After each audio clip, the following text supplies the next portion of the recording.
I welcome you all for today's class. English सीखने का सबसे जो बेहतर तरीका होता है कि हम उनकी बेसिक चीज़ों को सीखें। और आज के अंदर सेंटेंस की स्ट्रक्चर का अगर हम स्टडी करें तो उसके अंदर जो पहली चीज़ आती है वो है सब्जेक्ट। हिंदी में इसको बोलते हैं कर्ता। अगर इसको हम किताबी लैंग्वेज बुकिश लैंग्वेज की तरफ से देखें तो हिंदी इंग्लिश दोनों लिखा हुआ है कि subject is the part of the sentence that contains person और things performing the action. Hindi में सिंपल अगर बोले तो कोई भी जो कार्य करने वाला जो व्यक्ति होता है, ये जो भी जो कार्य करता है उसी को हम सब्जेक्ट या कर्ता बोलते हैं। इसको और डिटेल में समझना है, और डिटेल में समझना इसलिए ज़रूरी है क्योंकि इस क्लास में एक बार अगर आप उसको अच्छे से सीख जाते हैं तो आने वाले क्लासेस में जो बेसिक चीज़ें होगी वो आपकी गलत नहीं होगी।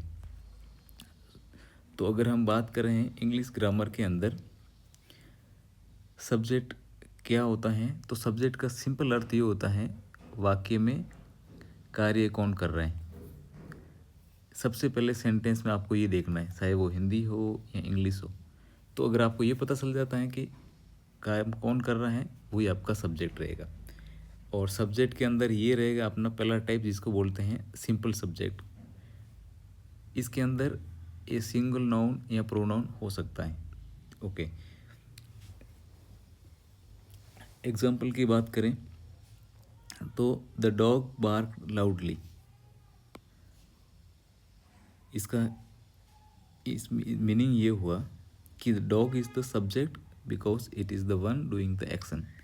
क्योंकि डॉग इसके अंदर वाक्य का विषय है, क्योंकि कार्य यानी जो भौंकने का जो काम है जिसके द्वारा किया जा रहा है वो है अपना subject.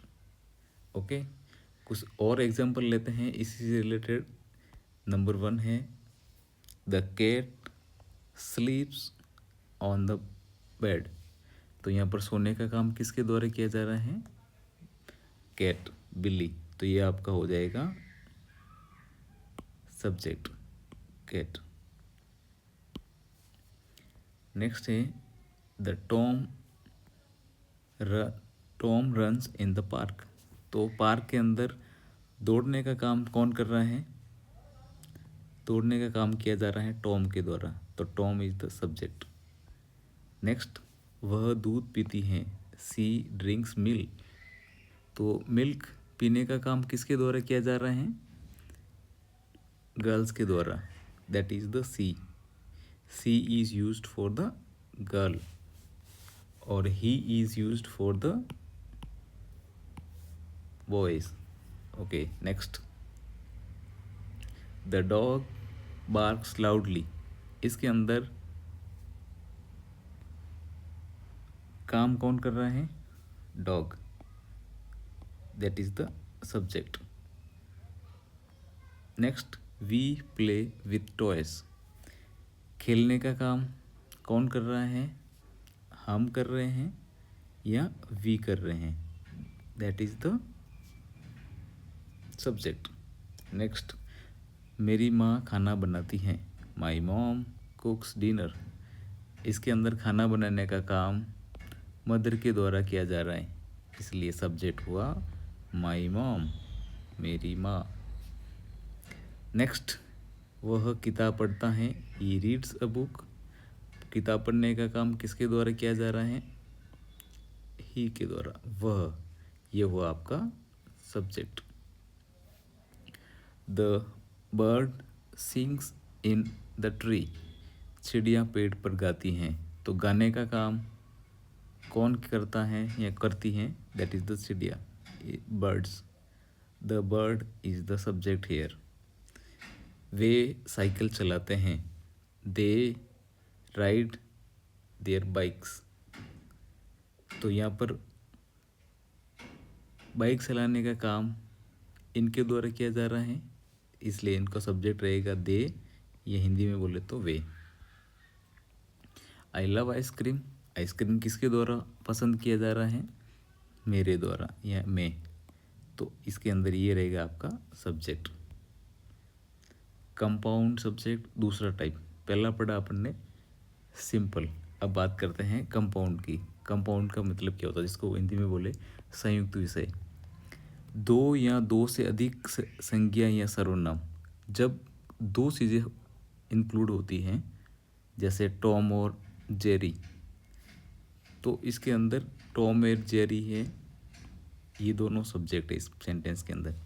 Tom and Jerry are friends, Tom और जेरी दोनों दोस्त हैं, इसका मतलब ये दोनों हैं, एक साथ हैं, कंपाउंड के अंदर है या संयुक्त विषय के अंदर है। जैसे और एग्जांपल देखते हैं, John and Sara play soccer in the park. John and Sara, यहाँ पर ये आपके सब्जेक्ट हो जाएंगे। The cat and dog sleep on the bed. Cat and the dog, ये आपके हो जाएगा subject. My brother and I love ice cream. मेरा भाई और मैं आइसक्रीम पसंद करते हैं, तो इसके अंदर ये हो जाएगा आपका subject. Tom and Jerry and Sam are the best friend, तो इसके अंदर टॉम, जेरी एंड सैम, ये सब इसके सब्जेक्ट में आएंगे। The sun and moon shine in the sky. Sun और मून आकाश में चमकते हैं, इसका मतलब ये हुआ कि जब दो व्यक्ति एक साथ आते हो या तीन व्यक्ति एक साथ आते हैं, तो उन सबको एज ए सब्जेक्ट की तरह काउंट करते हैं। जैसे एक जॉन और सारा हो गए, the cat and the dog, my brother and I, Tom, Jerry, Sam and the sun and moon, this all are subject. Next type of subject में प्रोनाउन एज ए सब्जेक्ट। सर्वनाम के रूप में भी subject को use कर सकते हैं। सर्वनाम में जैसे कि मैं, तुम, वह, हम और वे, तो अगर आई कहीं आता है, यू, ही, सी, वी, दे, ये भी एज ए सब्जेक्ट की तरह यूज़ हो सकते हैं। इन सब का मीनिंग कहाँ कहाँ यूज़ होगा हम देखेंगे। जैसे सी लाइक्स टू रीड बुक्स, वह किताबें पढ़ना पसंद करती हैं, तो इसके अंदर सी एज ए सब्जेक्ट।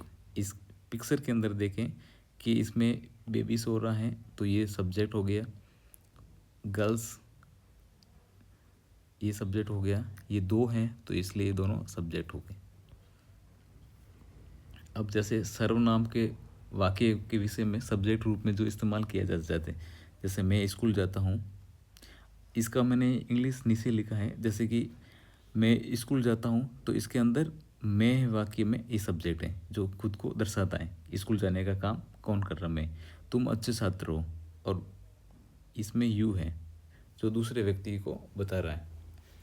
वह अच्छा गाता है, ये जो वह है इसमें सब्जेक्ट है। हम एक साथ खा रहे हैं, वी एज ए सब्जेक्ट। वे बहुत अच्छे खिलाड़ी हैं, तो इसके अंदर जो वे, दे सब्जेक्ट हो जाएगा। इसी को अगर हम इंग्लिश के अंदर ट्रांसलेट करें, तो आई, यू, ई, सी, वी, दे, ये सब सब्जेक्ट हैं। तो प्रोनाउन के अंदर आई, यू, ही, सी, वी, दे भी सब्जेक्ट के रूप में यूज़ होते हैं। इन सब के डिटेल्स आगे की स्लाइड में हम देखेंगे। Gerund as a subject, gerund के रूप में विषय। जेरंड का सिंपल मतलब यही होता है, जो वर्ब होती है, वर्ब का अर्थ होता है क्रिया। अगर वर्ब के अंदर आईएनजी जोड़ दिया जाए, तो वो बन जाएगा आपका जेरंड। जैसे स्विम वो वर्ड है, इसके अंदर स्विमिंग, स्विमिंग में आईएनजी जोड़ दिया, तो ये हो जाएगा। जैसे स्लीप, इसके अंदर आईएनजी जोड़ दो, तो बन जाएगा स्लीपिंग। ऐसे बहुत सारी वर्ब्स होती हैं, अगर उसके अंदर आप आईएनजी ऐड करते हैं, तो वो ऑटोमेटिक जेरंड के रूप में सब्जेक्ट बन जाता है। जेरंड जैसे आईएनजी ऐड कर दिया तो बन जाएगा तैरना अच्छा व्यायाम है, तो इसकी इंग्लिश हो जाएगी swimming is the good exercise, that is the swimming. यहाँ पर एज ए सब्जेक्ट ट्रीट किया जा रहा है। Swimming is my favourite hobby, ये आपका सब्जेक्ट हो गया। Reading books helps improve knowledge, तो यहाँ पर रीडिंग है वो है आपका subject. Dancing makes me happy, यहाँ पर जो डांसिंग है वो आपका सब्जेक्ट है। Eating vegetables is good for health, यहाँ पर ईटिंग जो है वो आपके सब्जेक्ट है। तो जो आईएनजी के अंदर अगर स्टार्टिंग से शुरू होती हैं, अगर ये वर्ब सेंटेंस के बिटवीन आती, बीच में आती, तो इसका मीनिंग कुछ और होता है। लेकिन ये स्टार्टिंग में आ रही है, एज ए सब्जेक्ट की तरह काम कर रही है, तो इसको अपन जेरेंट के रूप में करते हैं। इनका सेंटेंस का हिंदी मीनिंग अभी इतना इम्पोर्टेंट नहीं जानना, आने वाले स्लाइड में आप समझ जाओगे। सबसे ज़्यादा ज़रूरी चीज़ है कि आप सब्जेक्ट को पहचानना है। सब्जेक्ट कहीं भी जब आपसे पूछा जाए इस क्लास के बाद में, तो आपको गलत नहीं करना है, आपको पता होना चाहिए कि इसका मतलब सब्जेक्ट ये होता है। कंप्लीट सब्जेक्ट अगला इसका टाइप होता है सब्जेक्ट का, इसको पूर्ण विषय बोलते हैं। जैसे इस विषय में सभी जो विशेषण के रूप में है, या इसको अपन अगर एडजेक्टिव बोले तो भी इसको एज ए कंप्लीट सब्जेक्ट के रूप में काउंट करते हैं। उदाहरण के लिए, the big brown dog was chasing the ball, तो यहाँ पर बिग ब्राउन डॉग एक बड़ा भूरा कुत्ता, इसी को हम एज ए काउंट करते हैं सब्जेक्ट के रूप में, तो ये आपका सब्जेक्ट हो गया। इसके अंदर और अगर एग्जांपल अगर हम ऐड करना चाहिए, तो इसके अंदर आप जो कंप्लीट सब्जेक्ट होते हैं, जैसे वाइट पेन हो गया, ब्लैक डॉग कह सकते हो आप,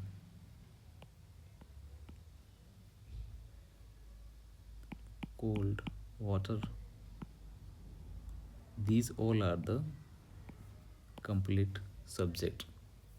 Next, subject in question, प्रश्नों में भी सब्जेक्ट आ सकता है।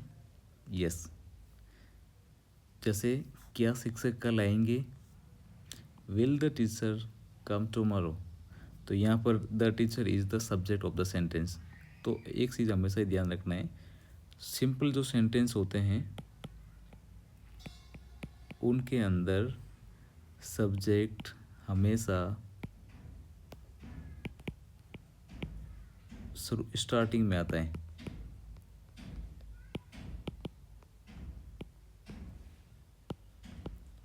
सब्जेक्ट स्टार्टिंग में आ रहा है, बिगनिंग में आ रहा है, that is the simple type of the subject.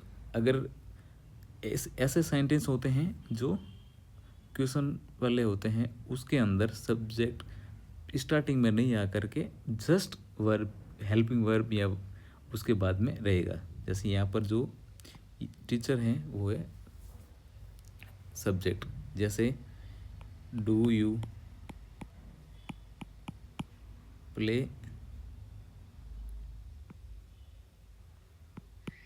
Cricket, तो यहाँ पर ये है कि क्या आप क्रिकेट खेलते हैं, तो यहाँ पर यू है वो सब्जेक्ट है।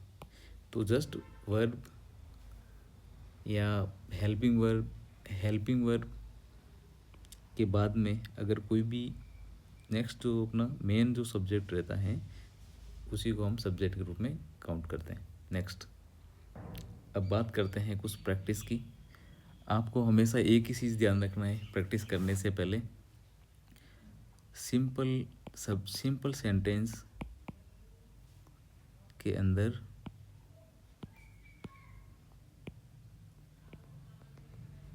सिंपल सेंटेंसेस में हमेशा सब्जेक्ट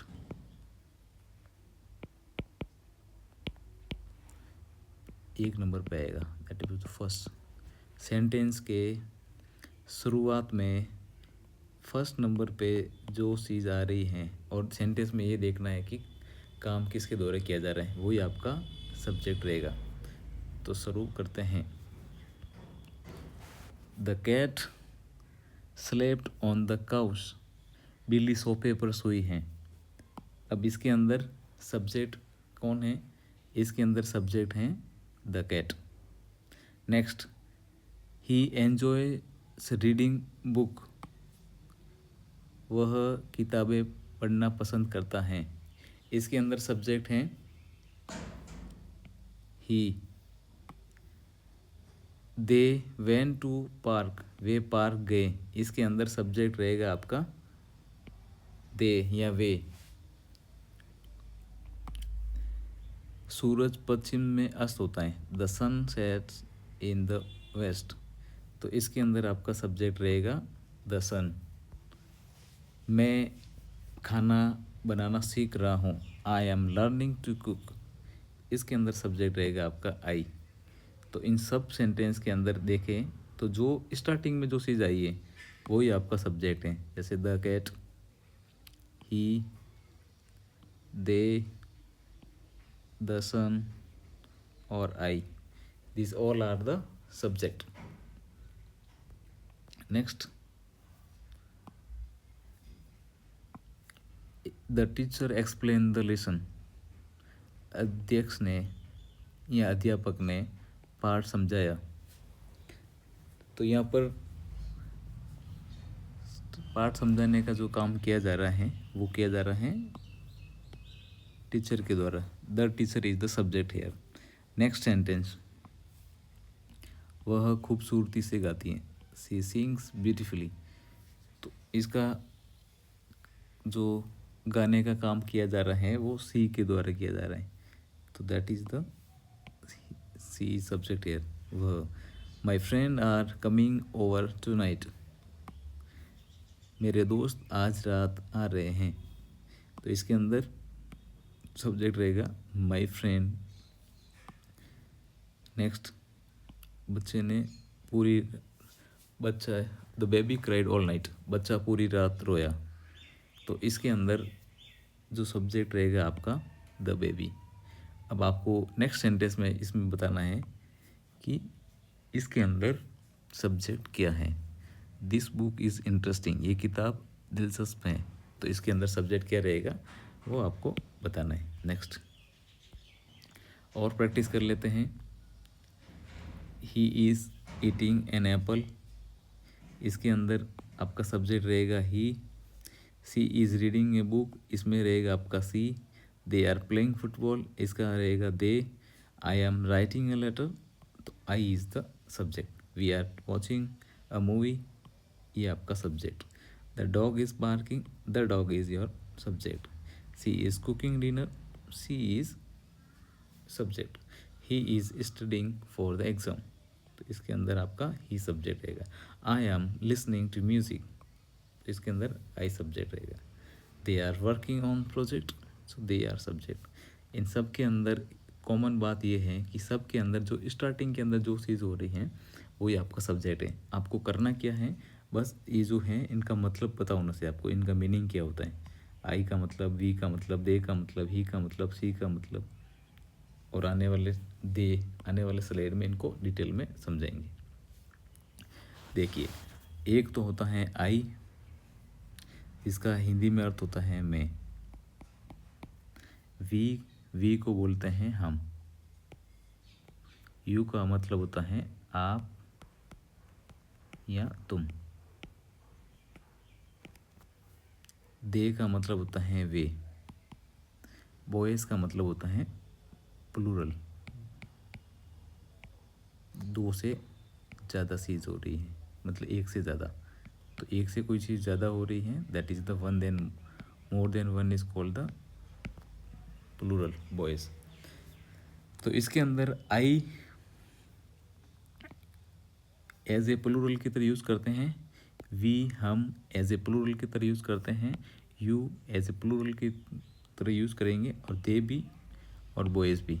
और भी होते हैं इनके अलावा, लेकिन ये बेसिक है, इनके बारे में आपको पहले पता होना कंपलसरी है, ज़रूरी है। आई में जब दो से ज़्यादा लोगों की बात कर रहे हैं तो हम, और जब आपके सामने कोई ज़्यादा लोग हो तो उनको बोलेंगे आप, और ज़्यादा लोग हो दो से भी तो बोलेंगे, दूर हो उनको बोलेंगे वे, और एक से ज़्यादा लड़का है तो बॉयज़। दैट ये सब प्लूरल है। इनका सेंटेंस के अंदर प्रयोग करना आपको आना चाहिए ताकि आप इस चीज़ों को अच्छे से समझ सकें। वही चीज़ जो मैंने एक्सप्लेन की थी, आई का अर्थ होता है मैं। माई के लिए इतना इनका हिंदी मीनिंग इतने टाइप से बन सकता है, मेरा, मेरी, अपनी या अपने। तो माई पेन कह सकते हैं, माई फ़ोन, तो मेरा फ़ोन हो जाएगा। इन सब का मीनिंग मई से शुरू होता है। मी का अर्थ होता है मुझे, that is the meaning in the Hindi, me. अब बात करते हैं मी की और डिटेल में। तो मी का अर्थ होता है मुझे। जब कोई कार्य आपके लिए किया जा रहा हो, ही कॉल्ड मी, उसने मुझे बुलाया, तो उसमें मी एज ए लास्ट में भी यूज़ होता है। मेरा, जब कुछ आपके बारे में हो, this books belongs to me, ये किताब मेरी है, तब भी हम मी यूज़ कर सकते हैं। आई और मी में डिफरेंट ये होता है, आई वाक्य के सब्जेक्ट के रूप में होता है और मी वाक्य के ऑब्जेक्ट के रूप में होता है। मतलब आई तो रहेगा स्टार्टिंग में, ठीक है, और मी रहेगा एंड में, एंड ये लास्ट। इस सब में देखिए मी और आई सेंटेंस के स्टार्टिंग में होता है, ये मी लास्ट में। तो आई को सब्जेक्ट प्लूरल की तरह काउंट करते हैं और मी को भी इसी का पार्ट है, इसका ऑब्जेक्टिव होता है, दैट इज़ द मी। अब बात करते हैं वी की। वी का मतलब ये होता है हिंदी में हम। तो अगर हमारे पास दो से ज़्यादा व्यक्ति हैं, उनकी बात हो रही है, तो उसको अपन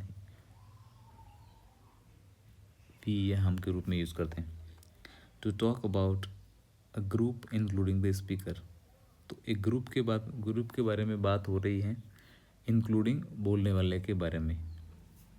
हम बाज़ार जा रहे हैं, we are going to the market, तो हम यहाँ पर एज ए यूज़ हो रहे हैं।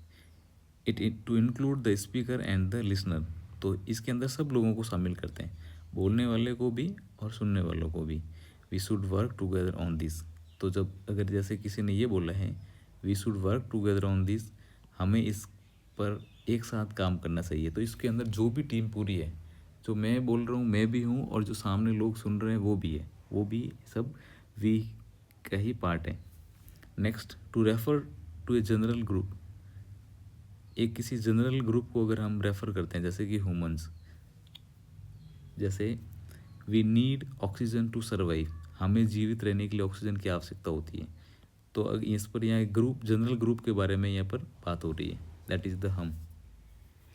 टू रिप्रेजेंट यूनिटी और टीम वर्क, जब हम यूनिटी या टीम वर्क के बारे में बात करते हैं। वी वॉन द गेम, हमने खेल जीत लिया, तो सब ने जो मिल के जो काम करते हैं यूनिटी के रूप में या टीम वर्क के रूप में, उसी को अपन वी का यूज़ करते हैं।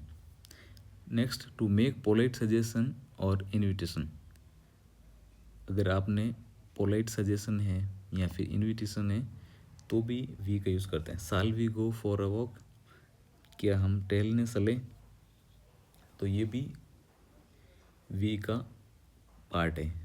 तो वी इन जगहों में यूज़ किया जा सकता है, 1 2 3 4 5, और वी का सिंपल अर्थ होता है हम। आपको हिंदी में बस इतना याद हो गया, is enough. To express collective action और डिसीजन, ये भी इसका मीनिंग्स है। We have decided to start the project, हमने परियोजना शुरू करने का निर्णय लिया, तो ये भी इसका यूज़ वी इस टाइप से भी यूज़ किया जा सकता है। अब बात करते हैं सिंगुलर। सिंगुलर के अंदर ही, सी, इट और कोई एक चीज़, तो जैसे ही के अंदर वह, अगर हम लड़के की बात करते हैं तो इसके लिए ही यूज़ होगा। He is used for boys, she is used for girl, लड़की के लिए सी यूज़ होगा। इट और बॉयज़ बॉयज़ एक चीज़ हैं, सिंगल। इट भी नॉन लिविंग थिंग्स या उनके लिए यूज़ कर सकते हैं। और क्या इनके बारे में पता है वो आगे देखेंगे। इट हम ऑब्जेक्ट के लिए यूज़ कर सकते हैं, एनिमल्स के लिए यूज़ कर सकते हैं, other things that has already been mention. और सिंगुलर, ये सब सिंगुलर का पार्ट है, that's all are the part of the singular. अब बात करते हैं सी की। सी का हिंदी में अर्थ होता है वह। अगर हम लड़की या औरत की बात करें तो उसके लिए यूज़ करेंगे सी। सी का सब्जेक्ट रूप में यूज़ होता है, जैसे सी इज़ माई सिस्टर, तो सी हो गया। यहाँ पर सी डांसेस ब्यूटीफुली, वह सुंदर तरीके से डांस करती हैं, तो ये सब। और नॉर्मल जो लेडी होती हैं उसके लिए भी यूज़ करते हैं। किसी लड़की महिला के बारे में बात करते समय, जैसे she is a doctor, she lives in Mumbai, तो ये सब जो सी है वो इसका सिंगुलर सब्जेक्ट के रूप में यूज़ करते हैं। बात कर लेते हैं ही की। ही का अर्थ होता है वह, और ये लड़का या आदमी के लिए यूज़ करते हैं। ही एज ए सब्जेक्ट रूप में यूज़ करता है, he is my brother, he plays football. सामान्य पुरुषों के लिए भी यूज़ करते हैं, he is a teacher, he lives in Delhi.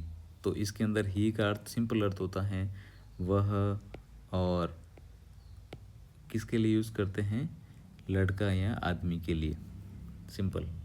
Next it का अर्थ होता ये है जब किसी वस्तु, जानवर या किसी अनजानी चीज़ों के लिए बात की जाए तब हम यूज़ करेंगे इट का।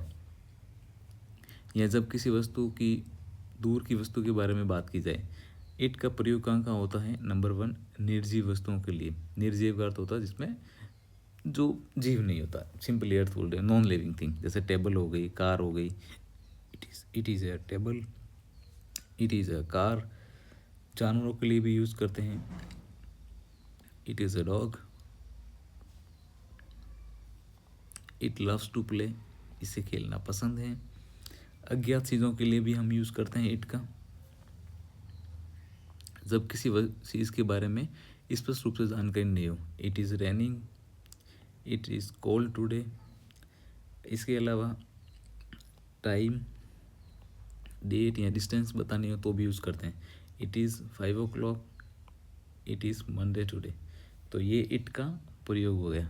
इट निर्जीव वस्तुओं के लिए यूज़ कर सकते हैं, जानवरों के लिए यूज़ कर सकते हैं, अज्ञात चीज़ों के लिए यूज़ कर सकते हैं, समय, तिथि या दूरी के लिए भी यूज़ कर सकते हैं। तो ये इनका कहाँ यूज़ करते हैं वो, और इनके क्या क्या एग्जाम्पल हैं वो मैंने दो एग्जाम्पल सबके लिखे हुए हैं। आप भी इसी से रिलेटेड एक एग्जाम्पल और ऐड करें तो ताकि आपको भी और चीज़ों को आप अच्छे से समझ पाएँ। Next, boy it's a mango. तो यहाँ पर सब्जेक्ट कौन है, अ बॉय, क्योंकि खाने का, मैंगो खाने का काम बॉय के द्वारा किया जा रहा है, that is the subject. She reads a book every morning. तो यहाँ पर पढ़ने का काम किसके द्वारा किया जा रहा है, सी, दैट इज़ द सब्जेक्ट, वह। He plays football on weekend, वह सप्ताह के अंत में फुटबॉल खेलता है। तो यहाँ पर फुटबॉल खेलने का काम इनके द्वारा किया जाता है, that is the he. The sun rises in the east, सूरज पूर्व में उगता है, the sun is here is the subject. A farmer is going to field, यहाँ पर किसान है वो एक सब्जेक्ट की तरह है। Thank you. तो आज की क्लास के लिए आपका बहुत बहुत धन्यवाद, थैंक यू वेरी मच। और मैं कोशिश करता हूँ कि आप अच्छे से इस चीज़ को देखें, और कोशिश यही करनी है आपको कि इस क्लास के बाद सब्जेक्ट से रिलेटेड आपको कोई भी अगर पूछ ले तो आप आसानी से उसको आंसर देना है। सब्जेक्ट से रिलेटेड इस वीडियो को देखने के बाद आपको अलग से और कुछ एक्स्ट्रा कुछ भी नहीं करना है, बस आप कोशिश करिए जो भी एक कहीं भी पढ़ते हैं तो आप उसमें आइडेंटिफाई करें कि इसके अंदर सब्जेक्ट है कहाँ, सब्जेक्ट का आपको पता लगाना है। भले ही आपको पढ़ना नहीं आता है, मीनिंग नहीं समझना है कि उस सेंटेंस का मतलब क्या है, ओनली आप ये सीखिए कि इसमें सब्जेक्ट क्या है, क्योंकि ये हमारे सेंटेंस का बेसिक पहला पार्ट था। इसके बाद हम पढ़ेंगे हेल्पिंग वर्ब या वर्ब, फिर ऑब्जेक्ट, वो सब चीज़ें। Thank you.